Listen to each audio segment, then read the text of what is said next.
I'm Emily, and I am here with Maya Murphy's attorney, H. Daniel Murphy. Attorney Murphy practices at Maya Murphy's law offices in New York and Connecticut. My question for Attorney Murphy today is, what happens if after a divorce with children, one party has to relocate for work? So at the time of a divorce judgment, a court has to enter orders finding that a parenting plan, whatever that parenting plan is in the best interest of the children at that time. And the fact of the matter is that times change and circumstances change.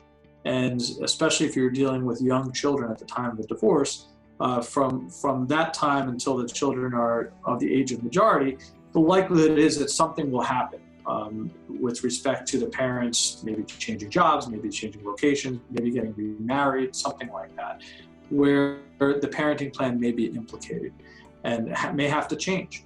In the case where one party has a job offer, let's say across the country, or has to relocate for work, Connecticut statutes and case laws set forth a very specific procedure and a burden of proof and a process for the parties to follow. So an application has to be filed with the court to seek permission to relocate with the children. And the first question that a court would consider is whether or not the proposed move would have a substantial impact on the parenting plan that currently exists.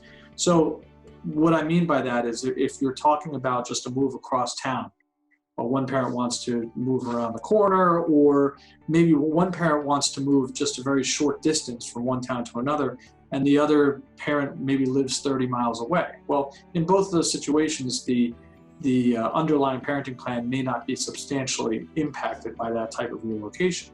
But it would be affected significantly if one party says, well, I want to go from here in Connecticut to California, for example. If either one party or the other party wants to go, obviously the parenting plan as it existed when they were in the same town or the same county or the same state would be affected significantly. So that's the first question.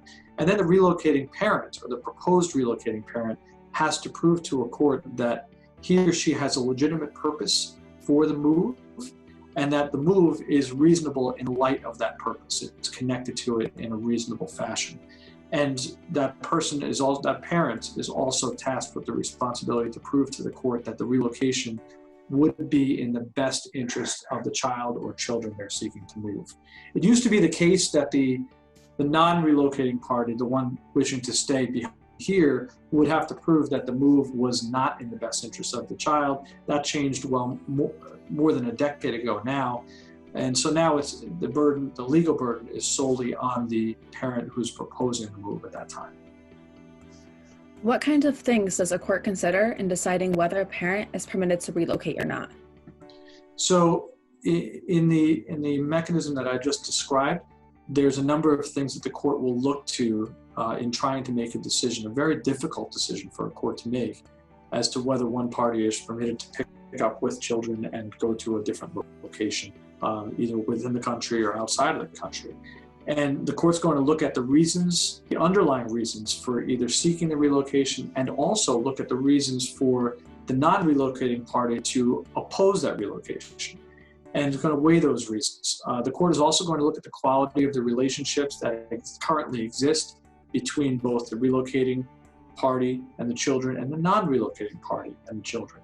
The court is also going to look at the impact of the relocation, or the proposed impact of the relocation, on the quantity and the quality of future contact with the non-relocating party.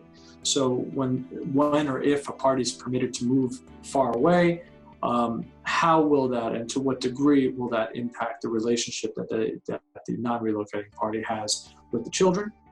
And the court will also look at the proposed move and the circumstances around it, and try to weigh the degree to which the relocating parents and child's life would be enhanced by this move. And that could be in a number of ways. That could be economically, that could be emotionally, that could be educationally. And so the court will weigh all of those things. And also, and certainly not least, the court is going to look at the feasibility of preserving the relationship between the children and the non-relocating parent, and by alternate means. So, in this day and age, people will look to Skype, and they'll look to video calls, and they'll wonder, or they'll theorize that maybe the relationship will not be as negatively impacted as it otherwise would be without that technology. But that's something for a court to consider, as well as alternative visitation plans, summer plans, enhanced time with the kids when they're not in school, things like that. So all those factors go into the pot, so to say, and the things that are considered by the court in deciding whether or not it's fair and appropriate and in the best interest of the children to allow a party to relocate with minor children.